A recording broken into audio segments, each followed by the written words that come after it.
White Glint is the absolute, progenitor of AC6 and its healing charges. You go against the Next or an AC, you go, oh bummer, this isn't going to end well for me. No one's been that lucky in the Armored Core universe. If you're going to die, you're going to die. Whatever you're getting paid, it is not enough. The ship's approaching Rubicon. Wake up the dogs. Establishing cerebral coral connection. Link verified.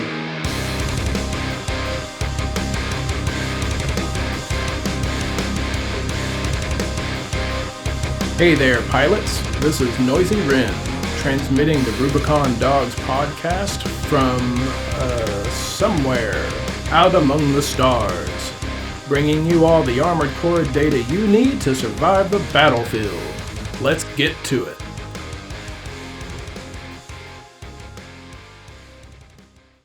Welcome in, everybody, and thank you for joining me for episode 7 of Rubicon Dogs.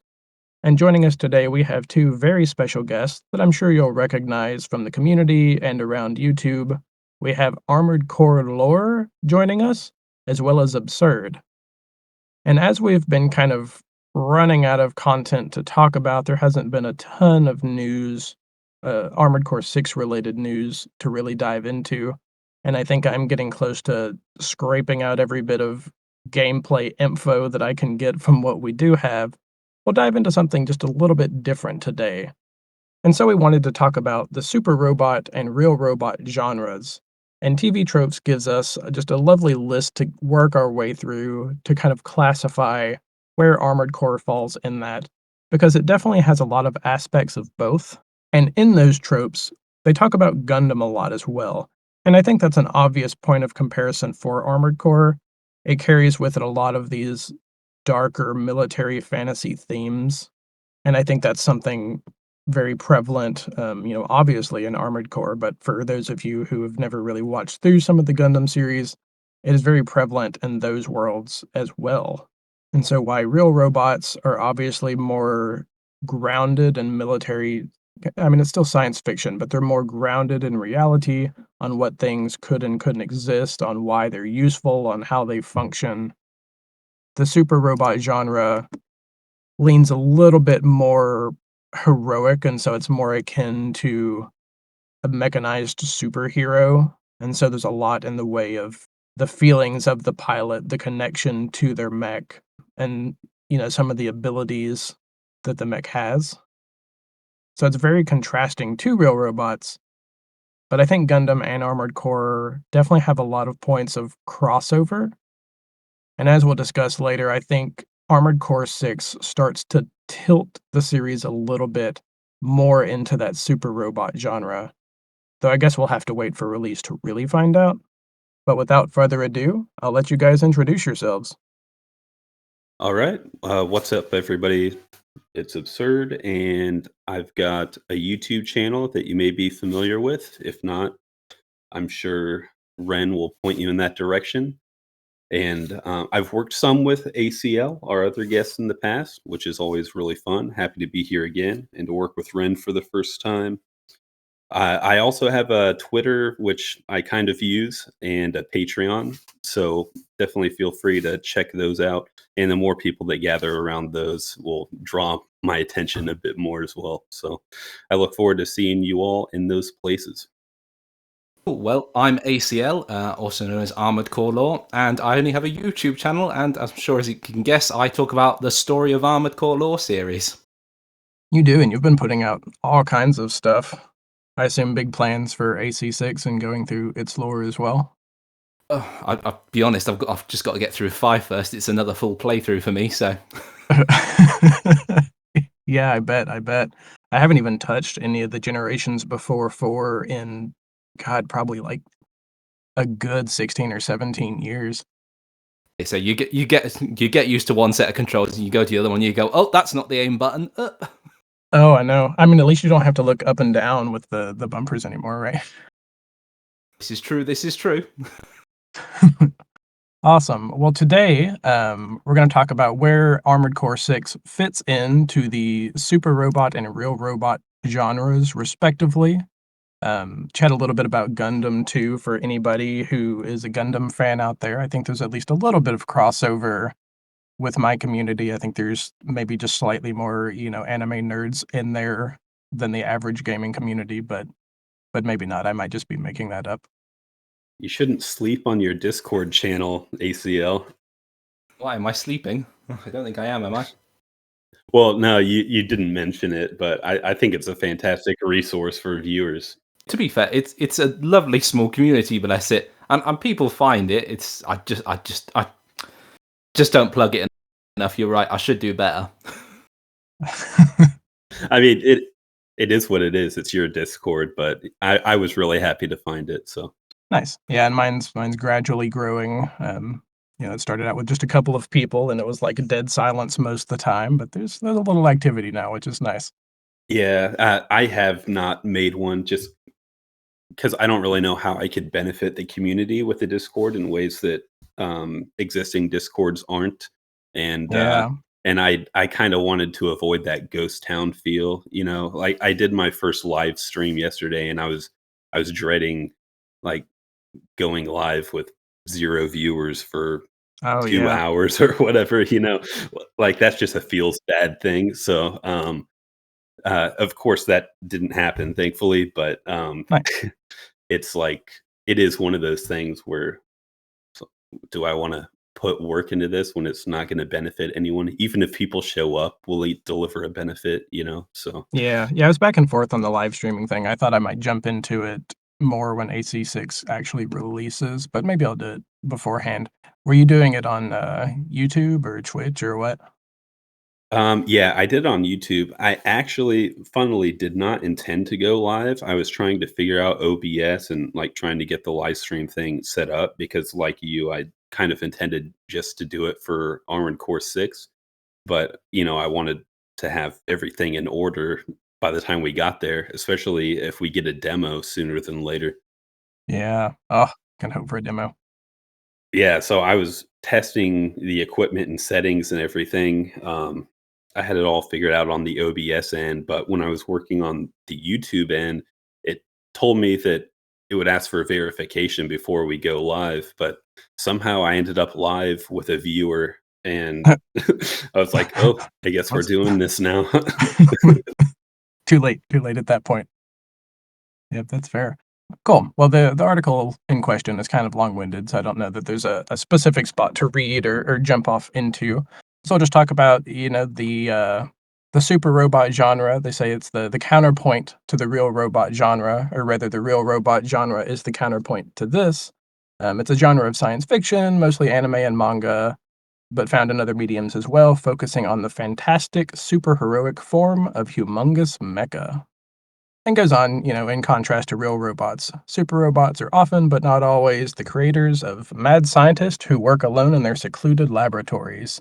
Exactly where they get the parts, funding, equipment, and manage to even build the thing without help, or how they manage to keep everyone else.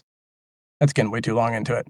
But on the mad scientist route, just as we can hit things as we go through here, it reminds me of White Glint, right? Yeah, with Professor Jarnefelt for sure. So is White Glint a super robot?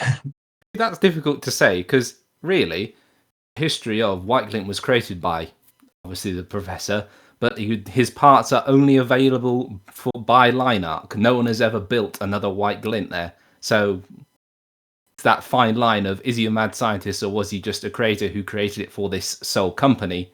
No one's managed to get the parts yet, which seems very unlikely for the generations that they were in with all their super technology. Yeah, it does, though. I will say that it lends itself more to the super robot genre checklist, right? Because I think that's one of the prerequisites is that it's not mass produced, and Yeah, so there is yeah, only one white glint, sort of. There's several white glints. maybe. Who knows? There could be more hidden somewhere. Well, yeah, that's true.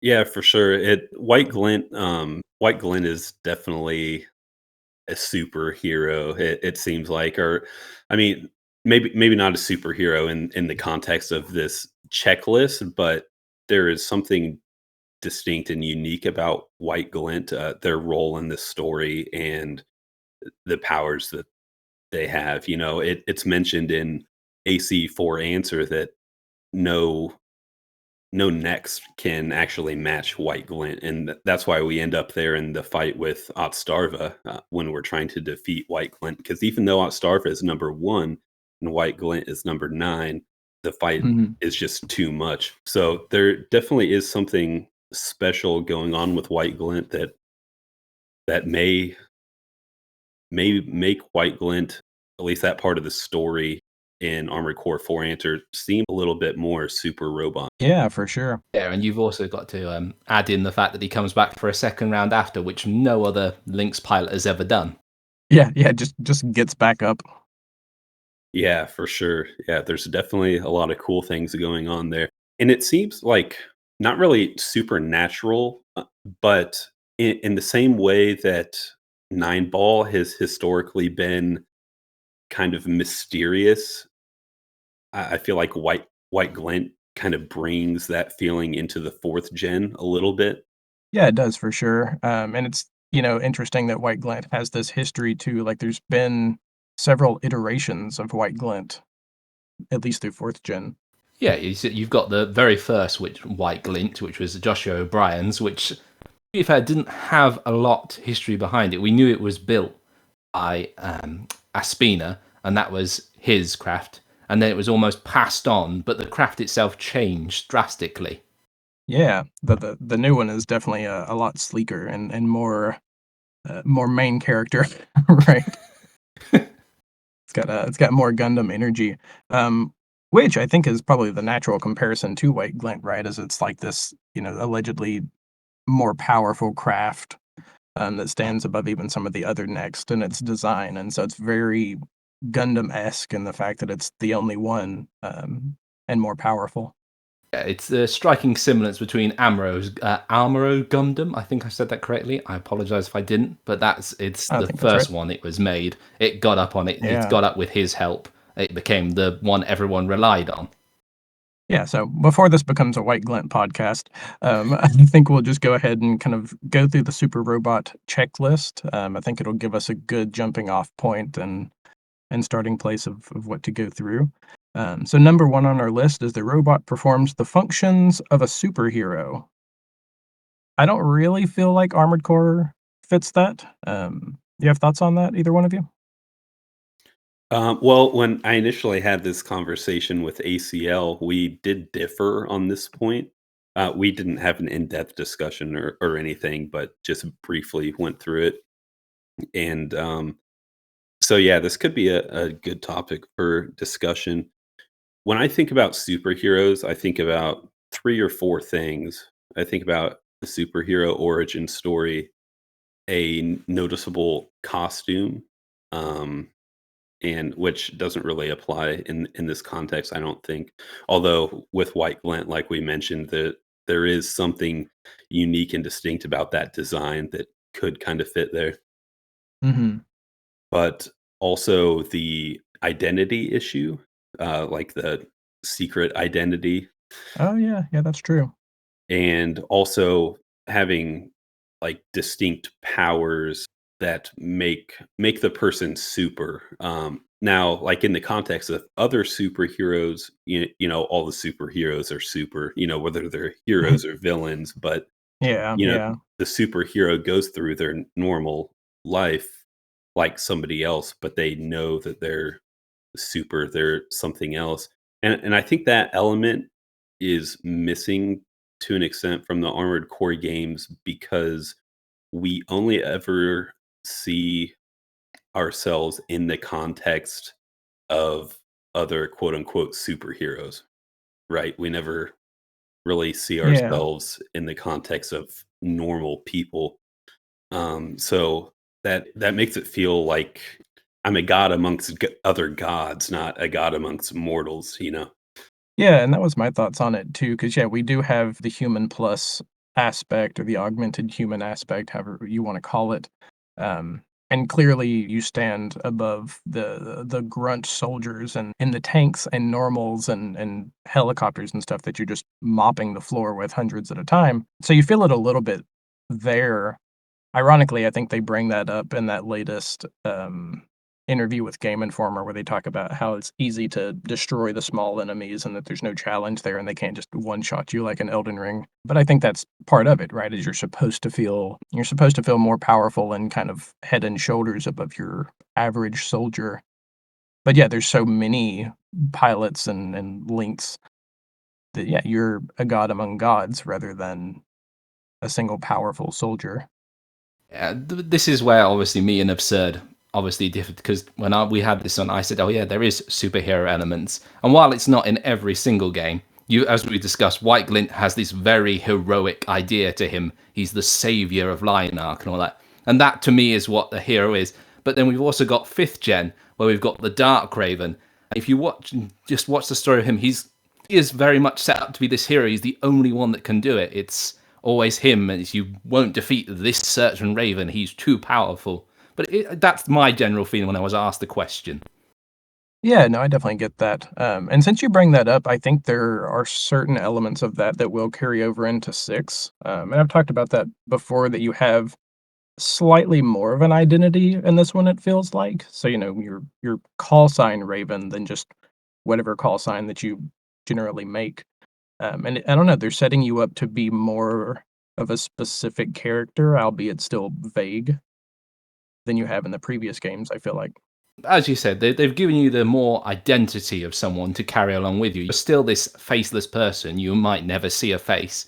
You almost have that heroic persona. But I'd say in 6, wouldn't really be a hero. But again, we don't know the story, so you could be saving, you could be destroying. It could be either way. That's what the multiple endings are for. That's Maybe true. I save everybody, maybe I kill 100 million people, you know? Yeah.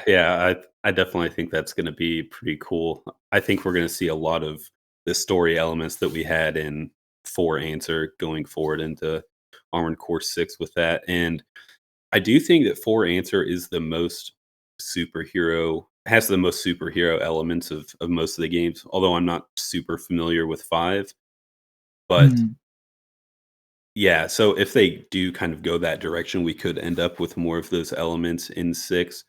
But this whole topic of the superhero thing, I've been leaning more and more towards it being kind of a superhero element after talking with ACL and playing through 4 Answer again, because it is. I mean, there are some of those little elements that are undisputable, but when I think of Armored Core as a series of games, like superhero is not one that comes up at all. So my gut reaction was that hell no, this is not a superhero thing. But on further analysis, it's definitely a contentious point. Yeah, that's fair. I think I fall on the side of it not being, but yeah, there's definitely a lot of elements that go that route. But yeah, you end up in more of this super soldier area, and I think it depends too, also just what storyline path you choose on how far we lean in that superhero direction. But moving on from that, the next point is the robot is easily capable of breaking the laws of physics. And for this one, I was thinking definitely semi-true, especially in regards to kind of how much power that they can produce. Though there's an explanation in that throughout a lot of the games with Kojima particles and various things. And then just the sheer G-force, especially in 4 and 4 Answer, how quickly they move. Somebody did a whole breakdown, and it's far and above even what like pilots would do. It would pretty much instantly kill you, were you a regular human. Yeah, it was a good discussion. As we already talked, I said the force itself would basically you'd be jammed by the end of it. You can just go and quick boost it. Yeah. Yeah, when I was doing a blader build on my stream yesterday, and I think my speed when I did a blade boost was up over two 2,000 kilometers per hour, which is insane. And I know you can get higher with more specialized builds for that kind of speed. So yeah, Yeah. it's insane amount of force. Yeah, you can get crazy with the speed, especially, yeah, doing, second stage boosting into blading, and then it speeds you up even more. You can get outrageous with it. Or even just the quick turns and how much force that would put on you. Oh yeah, I was just gonna say when even though you can kind of break the laws of physics, it's never really in your face in Armored Core. Mhm. Like, I feel like they set up their own scientific or physical context in the games. So, like, even though Kojima particles and some of the things that those allow you to do in the game would break physics in our sense, they never really felt that implausible. Like, Yeah. I never really went through playing any of the games and then scoffing like, "Ah, that would never be possible," you know?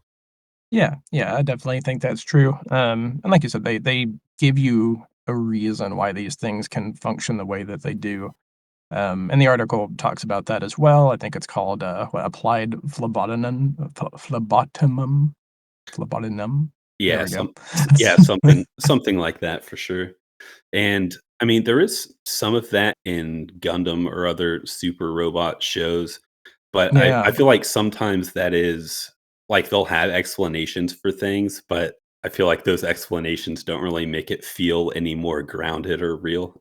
It's just the biggest link between the Kojima particles and I can't remember the name. There, something beginning with M particles as well. I can't remember, but these are the links between the two Gundam and Armored Core. I can't remember the name of them now. That's going to annoy me.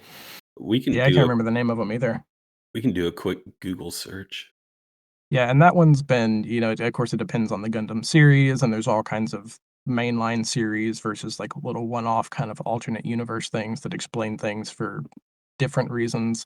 So yeah, I can't remember the name of the particle, but I think Is it it probably depends. Go ahead. Minovsky That's the particles? one. That's the one. Nice. Google is your friend. Yeah, yeah, it makes me sound a lot smarter than I am sometimes. Yeah, but I think and AC6 again continues that with coral, right? We know it's both this like super drug as well as something very powerful and kind of explosive, causing the great calamity. Maybe kind of an unstable. Yeah, and we still yet to see if that actually links into the pilot because there's been speculation that it's obviously linked to Human Plus and this idea, this oral could be used as Yeah. injections for the pilots or it's something they use. It's very much in the air in the minute. Yeah, yeah. I mean, I think there's obviously a lot of references to coral as a drug, Mhm. and they talk about it too with the new ESRB rating and things. And then there's coral junkies and addicts in the game as well. So I think it's definitely a possibility there. And then your other bit, of course, is with the opening trailer where it says establishing cerebral coral connection. So it's used there in some sort of connection to the pilot, whether that's technological or psychological. I don't know. Yeah, I was looking at the gameplay trailer again. I was looking at the Japanese version of it. So all the text was in Japanese and everything because I Hmm. was I was interested in kind of what might be lost in translation and if there was anything that could be found there.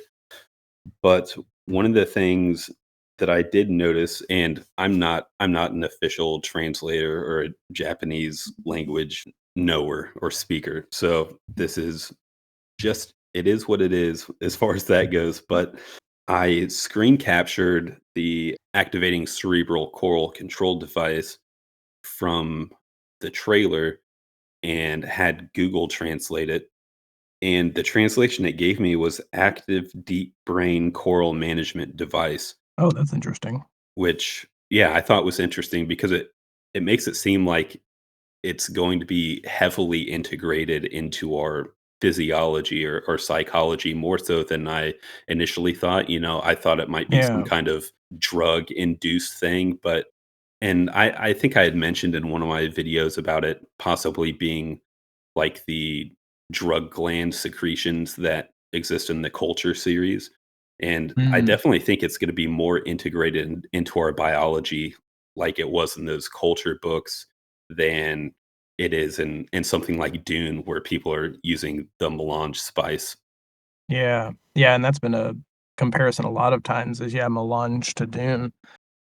Seems like the obvious comparison point, but yeah, and I'm unfamiliar with the one you're talking about. I haven't gotten into that one at all, but yeah, it definitely seems much more integrated physiologically, especially if that translation is any more accurate than what we have. But again, we're just going back to the original Armored Core, which was human implants. There was ideas that these pilots were being controlled through the nine-ball AI. This was the idea that they were being controlled through it. So we're almost touching that spec again. We are, and I think there's curiosity as to whether you're being just 100% controlled by Walter, and I'm curious if it'll go the route of AC-1 and it's more, like, physical control, or if it'll be more of the, like, you're so dependent on this drug at this point of being this augmented human, that you have kind of no choice but to work for him. Yeah, kind of like an indentured servitude in a way, Yeah, yeah, or exactly, he might be like, your one link to it. yeah, it's like, well, this is what I'm good at, so I've got to do it to survive, you know? Yeah, what was, a couple episodes ago, they're talking about, like, "What are you gonna be, like, a space barista? You gonna work at the space box?" Like, "No." It shouldn't have been that funny, but Yeah, yeah. I mean, not only would just the fact that piloting a mech, the act would be addictive in and of itself, you know, like how do you Mhm, go yeah, that's back true. from that? But then the added potential drug addiction would make it even harder to break out of that walk of life, I think. Yeah, so I think moving on from that one, our next one is the robot is highly improbable or outright impossible transformation sequences. And of course, the AC itself doesn't, but I think there's probably some room here, and I think ACL might kind of testify to this more since you've gone through the other lore and games more recently than I have. But with the enemies, yeah, these kind of fall into arms forts and transformations and their size. And although some of them don't magically transform, there is the famous Answerer, which shouldn't be able to stand up on its own, no matter how great a builder they were. It's a complete and utter hash, to be honest. yeah, exactly. And we don't see it that often, I feel like, but it's definitely present. It was more in the newer games than the older games. I feel older games were very much more simple machines walking around. It was only when we got to the fourth gen and fifth gen we started seeing giant robots and these giant arms forts and alien-like technology. Yeah, for sure. I mean, you kind of get it with Nine Ball Seraph, but I don't think you ever really see an active transformation. They're just is one from one scene to a next. But yeah, it's definitely like aside from pulling weapons out of hangars, like it's really not anything that the player ever gets access to. Yeah. Yeah, and hangers, I guess, just rolls us straight into our next one, which is the robot can grow in size and creates or dismisses weapons more or less at will. And for this one, I put in general, no, not really. I mean, I guess you can purge a weapon and pull one out from your hangers, but even those have a fairly realistic explanation, I feel like. It's not the famous Gundam of just pulling out shields. The endless amount of shields Amuro managed to pull out Yeah. was Shields for days. Yeah. Yep. Well, yeah, and especially in Gundam Wing when you have your mech transforming into, you know, a spacecraft back and forth, it there's Oh, definitely a whole lot more transformation potential in the Gundam series in various different ways with weapons and modes of transport and whatnot.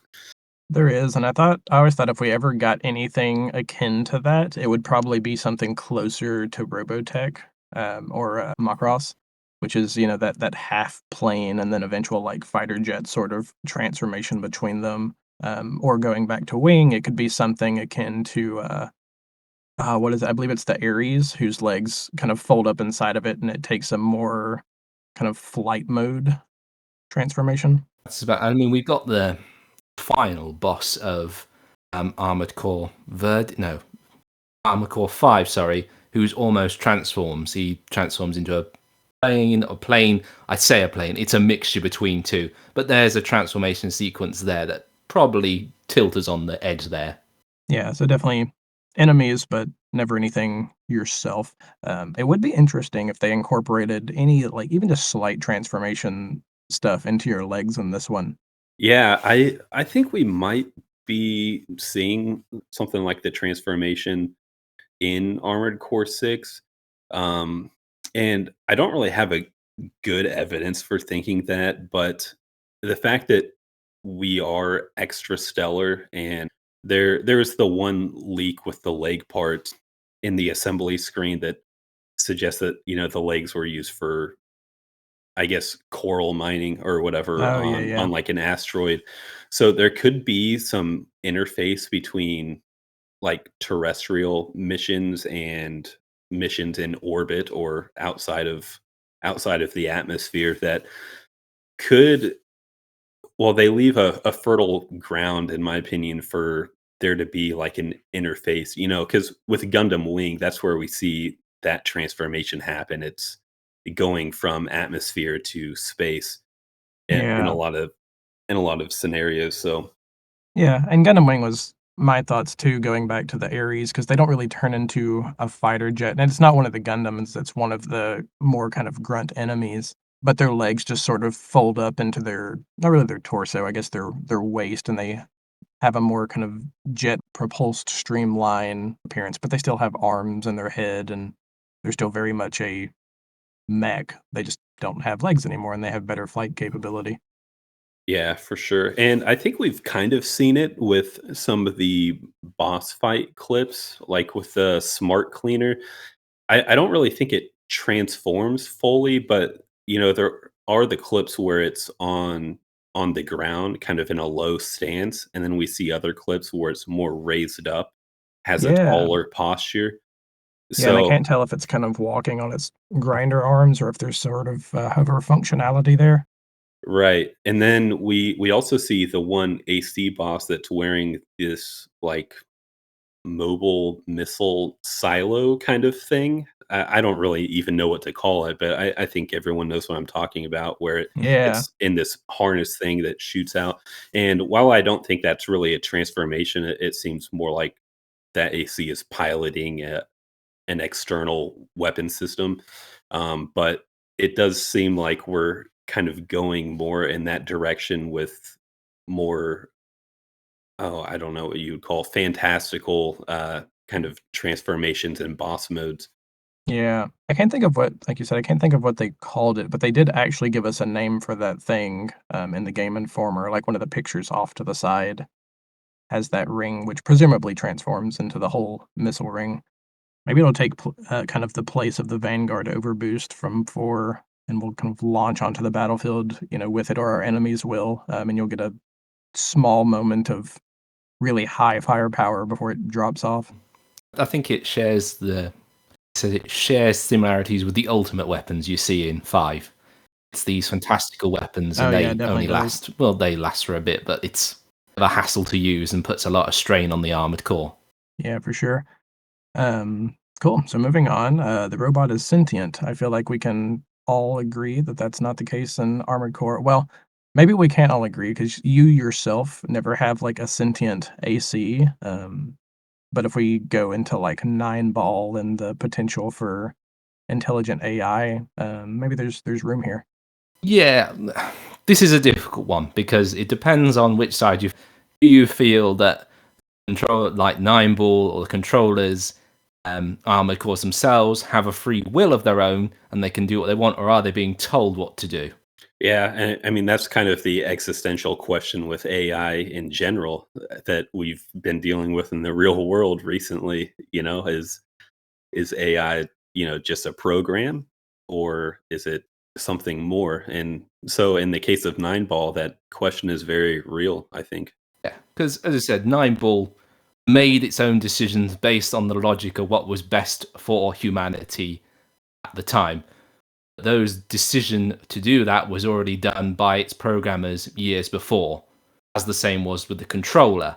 So it's a case of, was it free will, or was it the logical answer is to destroy this mark, and leave this one alive? Or was it the controller or Nine Ball at the time thought, oh, these people are all right, I suppose I'll leave them alone?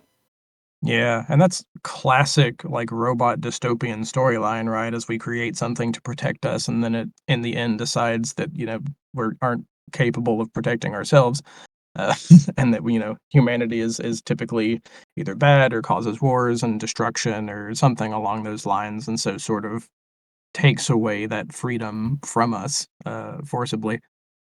But yeah, whether you'd call it free will or not, definitely gray. I'm leaning towards no personally. Yeah, I went with no for Armored Core, but this is another big difference that we do see in the Gundam series is because you do have some of the Gundams that I think are more closer to sentient. I mean, maybe not sentient. I'm not super well versed in Gundam at all, but I was gonna say the Gundams do feel like they respond to the commands or wishes of the pilots in ways that armored cores just never have. Yeah, exactly, and they definitely fall maybe a little bit more into that super robot category over AC in that regards, because there is, depending on the explanation in the series, there is a lot in that your Gundam can become more powerful depending on emotion. There is a kind of a connection there. Sometimes the Gundam responds without even being piloted, especially in things. I think it happens a couple of times in Wing. So yeah, there's more of a link there, and your Gundam is more of a. I don't know if I'd go as far as to say it's like a sentient being, but there's a tiny bit of decision making there on its own part, right? I want to throw a spanner in the wrench here because what about White Glint's second go? Do we call that as the pilot or the machine itself willing itself to get back up? Ooh, that's a Yeah. hard one. Yeah, that is hard because I played through the old King route yesterday, and so I was helping fight with White Glint. So that's what is more fresh in my memory right now. But I want to key on one point in that, which is that I could be totally wrong here with my lore, but I is White Glint piloted by a No, female? that was the mistake. It was a translation mistake. White Glint's pilot is you or the player from Armored Core 4. However, in game, it makes it sound like Yes. Fiona, the operator, is piloting it. Okay, gotcha. So that was the confusion because I was like this female voice that seems like it's the pilot is telling you White Glint won't be able to assist you anymore. And I don't know, that just always felt a little weird to me, speaking of it in the third person like it's its own entity, you know? Yeah. Uh, but yeah, the translation error there does make a whole lot of sense. And I I have watched your AC4 and 4 answer lore thing, but those are long and my memory sucks. So I'm sure I'm sure even if you mentioned that fact in your thing, I just forgot it. But yeah, I do recall White Glint being the player character from AC4. It's just a general bit of confusion, but as you say, it's a long one, and I'm not going to say I remember everything because I don't. I still have to go back over notes. It was just that I wanted to throw that one in there as the spanner in the wrench because some people will say, "Oh no, it was the Yeah. pilot's will," and others will say, "Well, no, it's this whole because they're connected in through Kojima particles, and they obviously had this lightning quick action that it was actually the will of the machine that felt it." Mm. I think on that one, I don't know, like, maybe I lean more pilot than, like, the will of the machine. I do feel like AC's always been pretty good in the how you can't, like, if you drop down to 0 AP, typically you can't just get back up. That's not really a thing, and I think White Glint's the one exception, and since we don't really get the pilot's standpoint of it, I don't know if you can really say one way or the other. Yeah, it's hard to say.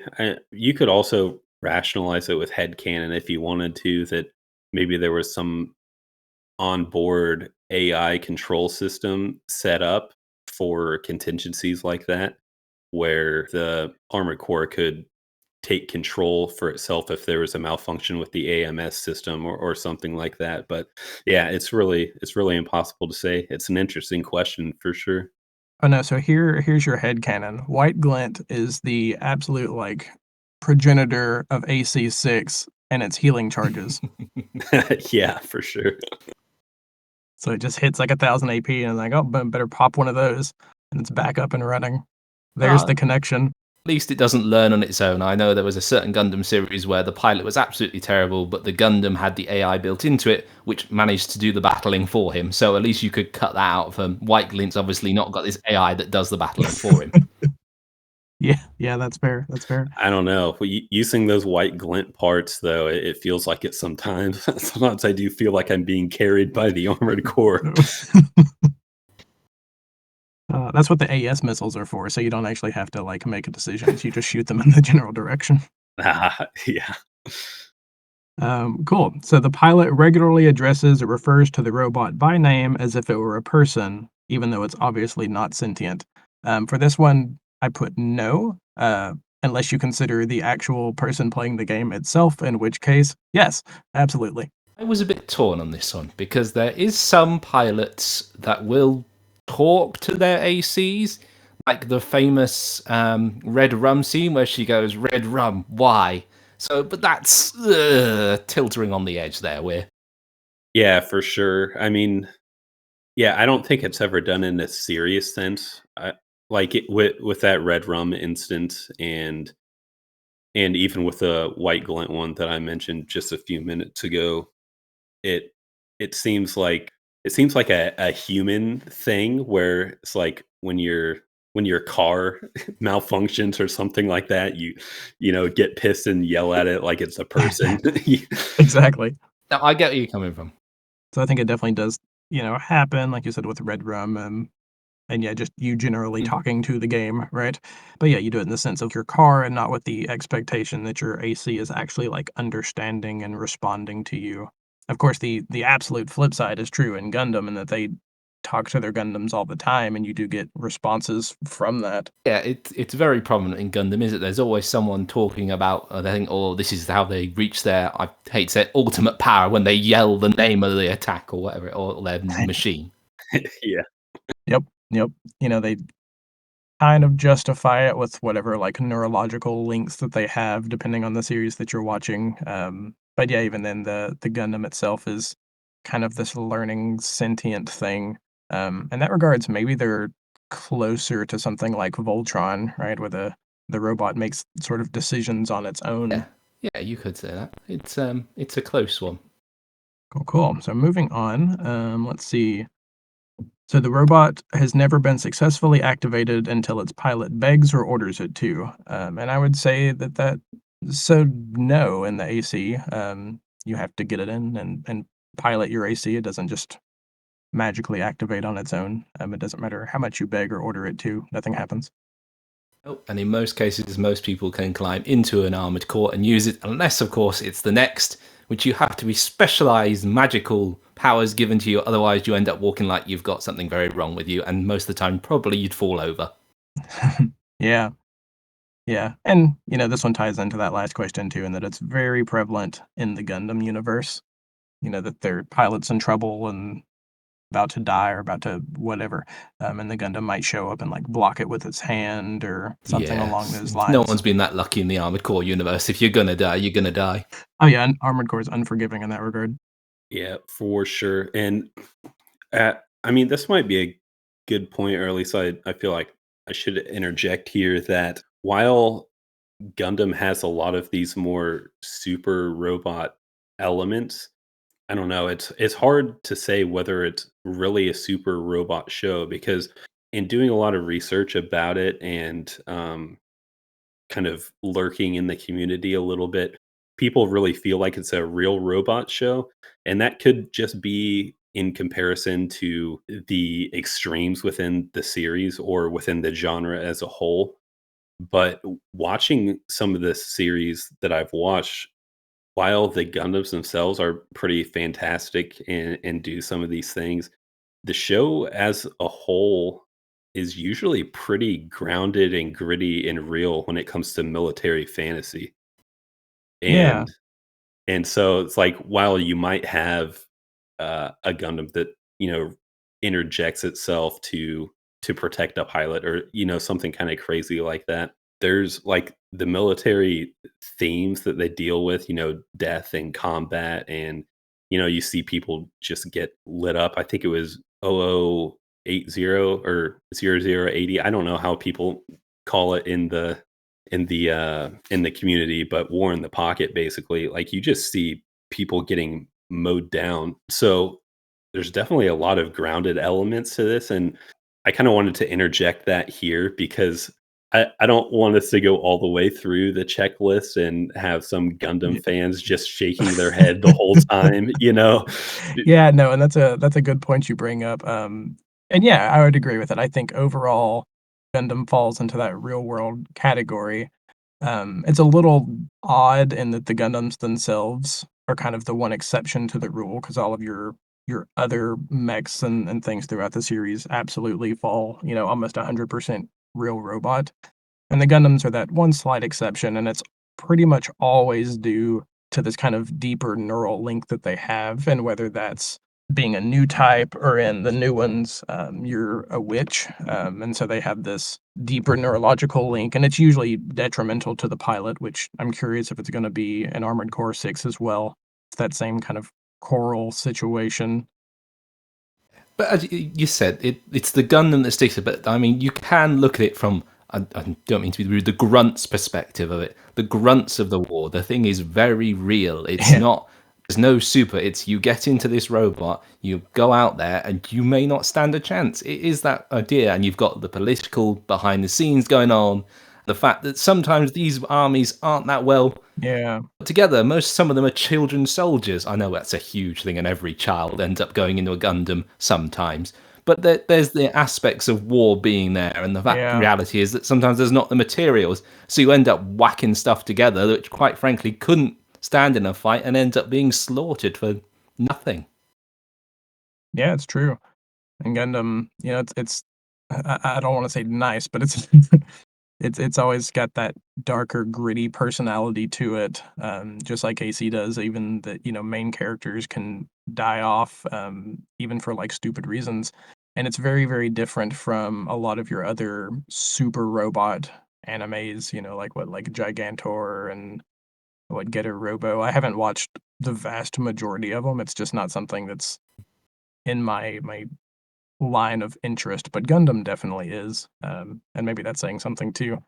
Yeah, yeah, for sure. Like, initially when Gundam Wing came out and I was a kid, I was immediately turned off by it because basically what you see in the trailers and with the toys and everything is these super fantastic, larger than life, totally ungrounded Gundams. And I've always been more of like a pragmatist or a realist when it comes to fantasy, especially military fantasy.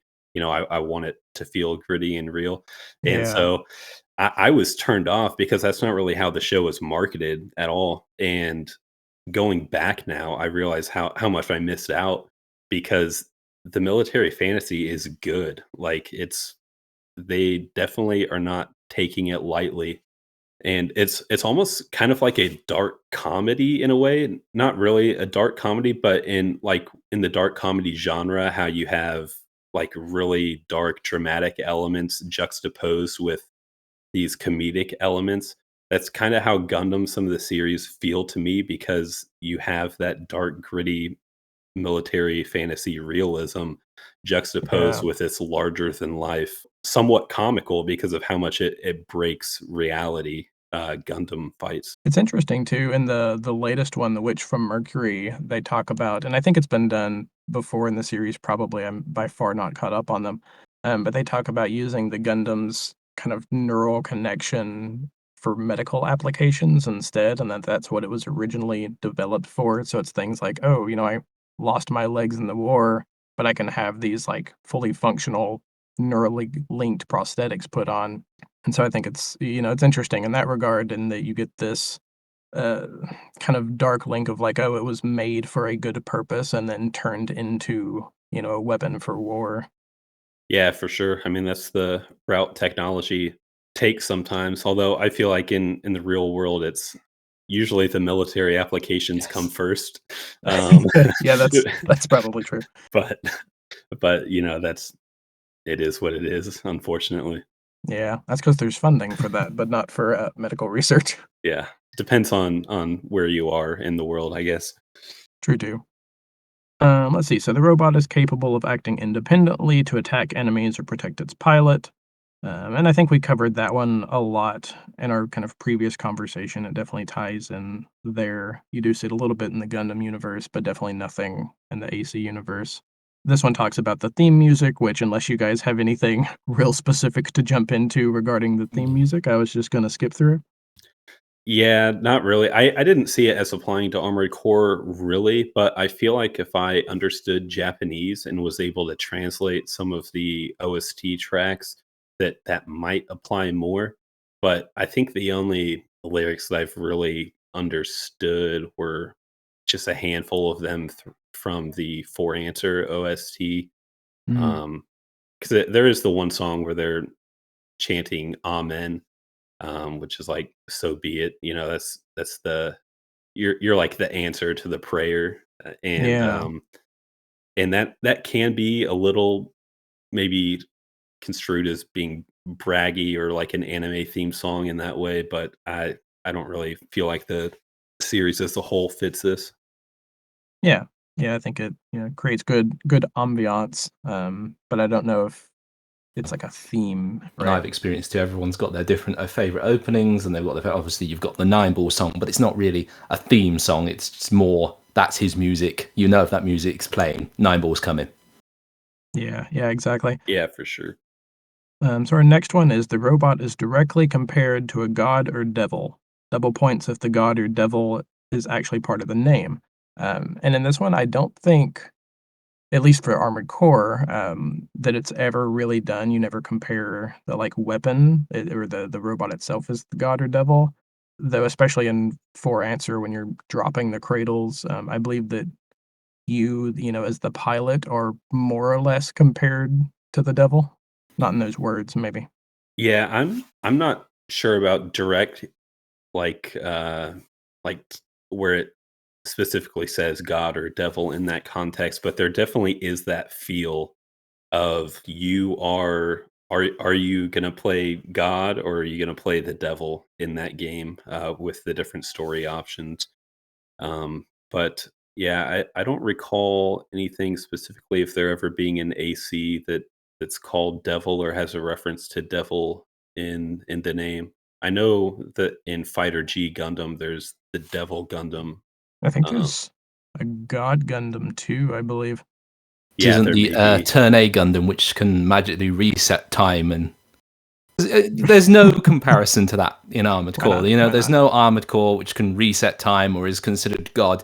These Armored Cores were considered advanced machines, and obviously at the time, and we take Armored Core 4 timeline for an example, these were advanced machines. They outdid the government. At the time, I'm sure at the time they were seen as devils on the battlefield, but no one ever refers to them as being this holy being that comes down and changes the world, or this devil that wrecks the place. It's more, it's such an advanced weapon, no one stood a chance.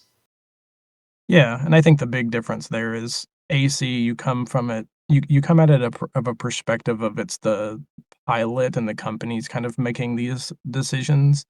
Why in Gundam, I think the Gundams reach a point of they're so incredibly powerful, and then getting into that, they have a, like, sort of semi-sentience, that you do get a little bit more comparison there, at least from the grunt's Yeah, perspective. but again, it's from perspective. I mean, I imagine being an MT pilot and you go against a Next or an AC, you go, "Oh bummer, this isn't going to end well for me." And it's shown in the first cutscene, first mission Right. of Armored Core 4. They said, "Where's our M2? Where's our backup? That we stand no chance against them." So in that way, maybe you could be stretching it, but it's Yeah, Yeah. that thing's got primal armor. We're fucked. Yeah, yeah, when you're shooting at it and it literally is just not doing damage or making contact. Yeah, yeah, for sure. There's definitely a perspective change if Like, you put yourself whatever in. you're getting paid, it is not enough. Yeah. Um, so the robot grows stronger in the presence of strong emotions or willpower, usually but not always due to its pilot. Double points if that's its only power source. In general, no, but there's maybe that slight argument of white glint that we brought up earlier to be said there, but I don't think we really know whether it was regards to the machine or the pilot's will or what there. again, it's not really talked about how the second came about. As I said, mostly they've talked about the fact it was just single machine. No one had ever seen it before. It was designed on its own and it was piloted by an expert pilot who gone through many battles, and this is what made the machine so great, that the pilot inside was not an original, but he came from someone who destroyed all these originals who were the best of the best of that time. So any new links wasn't really on his level. Yeah, and of course we see it plenty throughout the Gundam universe. And for the sake of time, I think we've covered it several times throughout our conversation so far.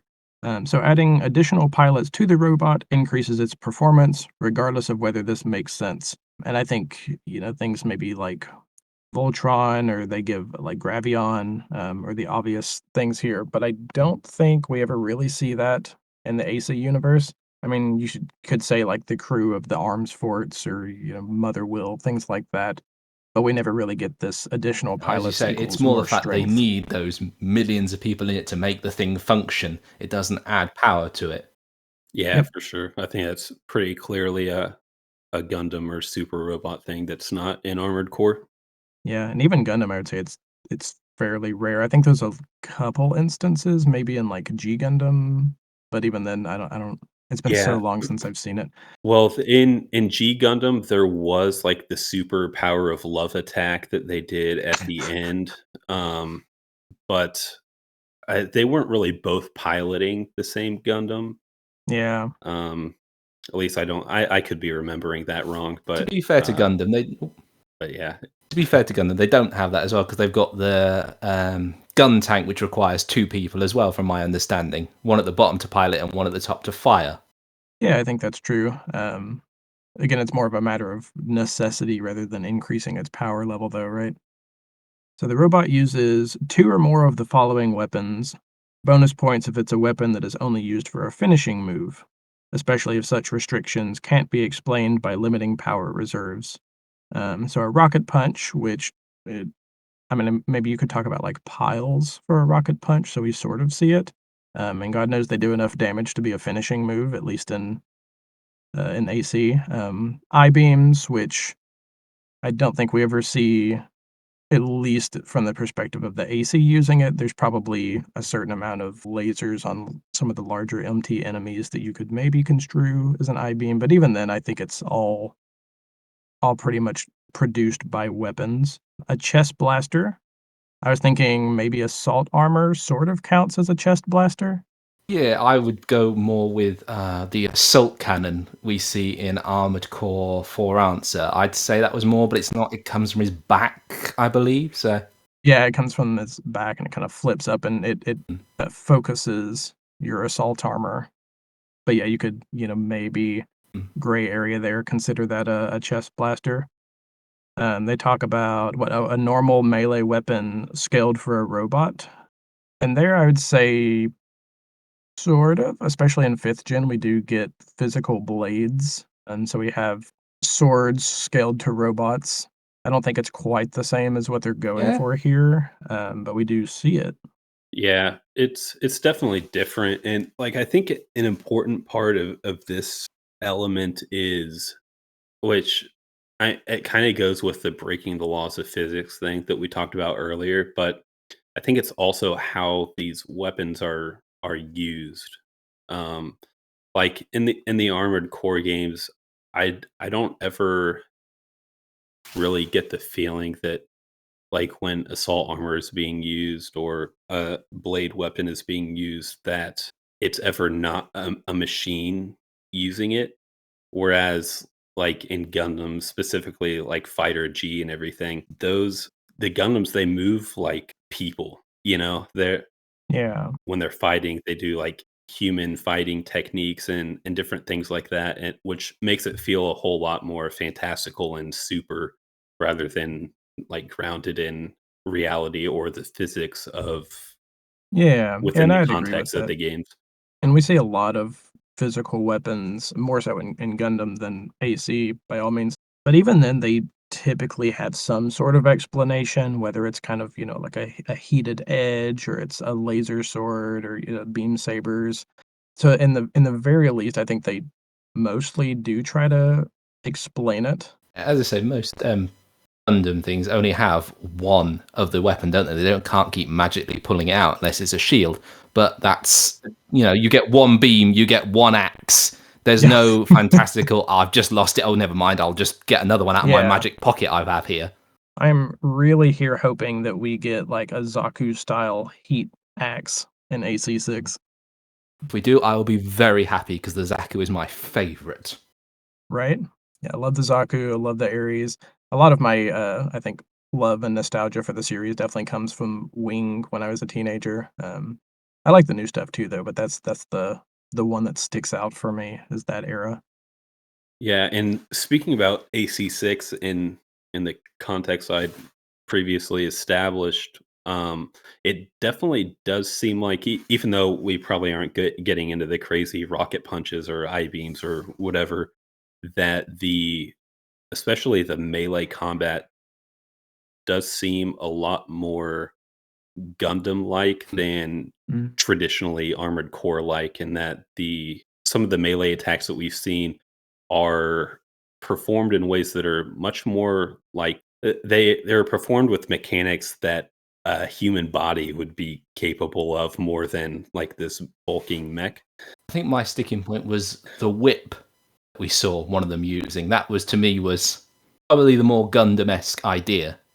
Yeah, that's fair, and we see an MT use it, so we're not 100%, but that's the speculation, right? Is that we'll get the whip, we'll get the lance. Yeah, for sure. So I definitely think like whereas Armored Core that we know now is at a certain place on this spectrum and Gundam is at another end. I feel like Armored Core 6 is probably sliding a little more in the Gundam direction with what we've seen so far. Yeah. I'd be really curious with them sliding in that direction and with a lot more emphasis on blade attacks and melee combat in this one than they've had before, if we'll get anything as far as being able to, like, clash swords or the one with the highest, raw power will break through the other one or anything like that. I don't think we will, but the possibility's there, right? Yeah, it's there. I did say, Yeah, it's definitely there. I said the possibility is there. I don't feel it's there. I think it's more that's more like a Dynasty Warriors thing, isn't it? Where they both clash together and you've got to fill the bar. I don't think that mechanic would fit nicely in there, but I Yeah. could be wrong. Yeah, I mean, I don't think there'll be any sort of, like, tap the button to beat them, but we might get, like, a slight, like, lag, and then one breaks through the other one or something, but like you said, it's not really been their thing, so I don't think we'll see it. Yeah, yeah, I'm not sure. It could play into the staggered system a little bit, maybe. I mean, I've I've played a lot of blade builds in Armored Core for Answer, and there's definitely times where you kind of have that moment of mutually assured destruction where you and the enemy are blading each other at the same time. Yeah. And so with there being potential for that in Armored Core 6, there is room for a kind of blade clash mechanic, but I feel like it would be kind of out of place with where Yeah. Armored Core has been in the past, but we'll just Yeah, I have to think so wait and too. see. And I will say, after watching the footage of them fighting the quad leg AC that's trying to blade it with that massive blade that it's got, the kind of hit boxes on it are super close, which is nice. So he gets really close to that blade at some points and doesn't get hit by it. So maybe that leans in the direction of it'll be how to put it. It'll be kind of well conceived, and that if you don't get hit, you definitely don't get hit. So shorter Yeah. blades versus longer blades and things like that. Yeah, and that's a welcome addition because the blade hitboxes in For Answer are very hit or miss. They're Yeah. they're pretty rough. Yeah, for sure. Yeah, and it depends on, yeah, where in that box you even connect. So if you could catch them with like the tip of the blade versus, the inside, close to the AC part of the blade, your damage can vary. And yeah, it's messy. It's messy historically. So moving on, ramming into an opponent while transformed and or surrounded by a battle aura. I just put down like primal armor, with a question mark. You're not really ramming into them, but you do throw yourself right beside them generally, and you maybe have a battle aura if you want to count primal armor and assault armor as that, but it's not really ramming. Though I guess we get kicking. You say you're not really ramming. The armor's there as an extra protection. It's there for assault armor use. So yeah, you'll get very close when you use assault armor, but that's to almost break down the other armor so your shots have more damage to them. It's not a. You could say it's an offensive, but it's not something you intentionally go, I'm going to keep ramming into you. Yeah, I mean, when I read this one, I immediately thought of the gameplay trailer with the tank treads ramming, but Yeah. there's no apparent battle aura or transformation going on there. But Yeah, I and mean, also even Gundam-wise, there's very rarely a case of, like, kind of a magical battle aura. There's a couple instances of, "Oh, this one can't be hit with laser weapons because they just deflect off of it," but it's usually more explained away by the coating on their paint and things like that. yeah, for sure. I think a lot of these are just so unapplicable, that we don't even necessarily need to jump into them. Yeah, for Um, sure. I mean, yeah, to be fair, I didn't think we were gonna go through every single, like, so of the minor bullet points Yeah, because, yeah, yeah, so yeah, many I'm of them. skipping through a bunch. Yeah, feel Um free to do that going forward. The pilot is hot-blooded, I think that one is again, it's just the player, right? Like, yeah, your pilot is not screaming anything at the enemy as I'm rushing forward trying to blade them, but I certainly might be. It's more the fact that it was more personality. All the pilots have certain personality. Some are very hot-blooded, and others are very cool and chilled, and Yeah. like a do in Armored Core, or she was very chilled and calm, and you wouldn't say she was a great, but she obviously went close to you for her blade because she was carrying the Moonlight blade, so that was her best damaging weapon. Yep, so not a whole lot there. The pilot never wears a helmet, especially while operating a robot, unless the helmet is part of his normal attire, and that, I think, is more just to show off the face, right? But we never see the face of any of the pilots, really, and I think in the novels, it does you get a little bit of, artwork that does confirm that we wear helmets, I believe, but No, as you said, I think the nearest we've seen to a pilot is Last Raven, where Zenaida gets out of her AC, but you don't see her face. It's all blacked out. yep. The robot's power source, or energy exhausts are green cyan, Kojima particles. I like that Yeah. the specific color is one of the bullet points. Yeah, for sure. And this was one that I just missed when the first time I went through the checklist that ACL reminded me of because, yeah, I mean, Kojima particles definitely fit this. This is the obvious one, isn't it, really? This is the obvious. Everyone's green, they're all matching. It's all a super energy that no Right. one's used before, and they were able to advance 10 years into it, so. Yep, yeah, and we got a little bit of that, but, the robot was designed and built by a scientist or a lab independent of the government or military. Again, I think White Glint fits that bill just nicely. Yes, he does. And you could say Nexts also did this, and ACs also fell into this because the government wasn't really involved in their production. Most government forces were actually taken out by them. It was more a company's idea, wasn't it? Yeah, and that one I think it depends on how you wanna define military, whether it's because these are militaristic companies, but they're not like a government-funded military. Yeah, they're like private militaries. At least that's how I think of them. And so I really didn't think this one applied except for the case of White Glint. Yeah, I think But that's really the only time we see it. The robot was built using technology far in advance of what is available to the general public or military. And this one I think is slightly applicable in the way of next versus normals, in that there's certain groups that have the ability to build these next, but it isn't maybe what you would call like widely used. I would agree with you for the Nexts. Next are very much falling into that one that the general public had. MTs were something that companies could use because there was construction MTs. So the MT technology was there, but armored core technology and Oh yeah. Next technology was definitely something most militaries didn't have access to unless they were part of this corporation. Yeah, no, and I'm more meant it, is the, like, comparison between the 2 that, like, normals and MTs are kind of your standard thing, why, yeah, they just don't have the ability to necessarily create next or have the power to or the pilots to pilot them even if they wanted to. yeah, and I mean, looking at one of the sub bullets here, it talks about newly discovered type of energy. So when I was thinking of this, I was thinking in terms of the Kojima particles, which obviously has a big connection to the way Next function.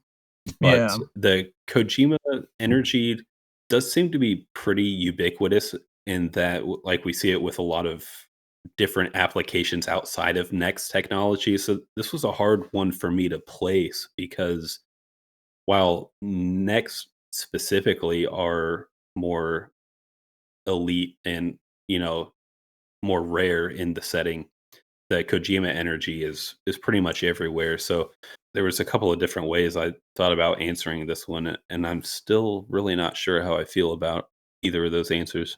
Yeah, yeah, that's fair. Because yeah, I think the farther along it gets in the timeline, of course, the more companies are able to pick it up and make it, so maybe it's a matter of timeline as well.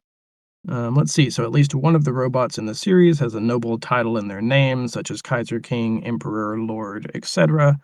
Um, Not really. I mean, you get a couple of more royal titles. You, of course, have Old King, but even then, it's more referring to the pilots, and I don't think it makes any sort of like significant storyline difference.